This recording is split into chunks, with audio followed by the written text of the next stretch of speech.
Mauvaise nouvelle pour Ouattara, son ami Blaise Compaoré, entre la vie et la mort. L'ancien président du Burkina Faso, 1987 à 2014, chassé du pouvoir à la suite d'une révolution populaire, vit en exil en Côte d'Ivoire, mais fait face à un mal qui le ronge et l'affaiblit. Blaise Compaoré vit aujourd'hui dans une villa cossue à Abidjan, mise à sa disposition par Alassane Dramane Ouattara.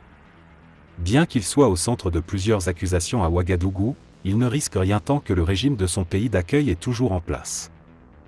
En effet, selon Jeune Afrique, celui qui a gouverné le pays des hommes intègres durant plus de 27 ans, serait atteint d'hydrocéphalie.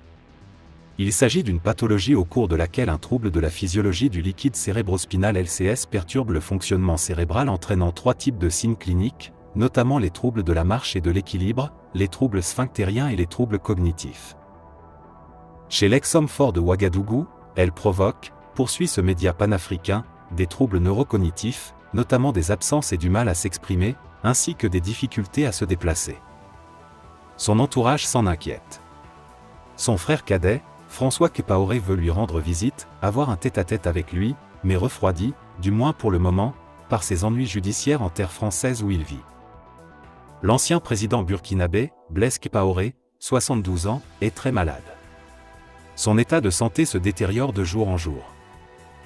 Mais sa préoccupation première en ce moment reste sa santé, déclinant de jour en jour. Son physique aminci montre qu'il souffre, le président Alassane Ouattara très inquiet après sa visite auprès de son ami Blaise Compaoré, la situation de l'ex-président très critique, les médecins parlent d'un coma végétatif, Ouattara inconsolable. Selon Jeune Afrique, il souffrirait d'hydrocéphalie. Selon les scientifiques, cette pathologie est mortelle, mais pas incurable. Condamné à perpétuité dans l'affaire Thomas Sankara, Blaise Compaoré a actuellement du mal à s'exprimer et à se déplacer. Il souffre aussi d'absence, c'est-à-dire de perte de mémoire momentanée. Un de ses proches constate avec regret qu'il est de plus en plus affaibli.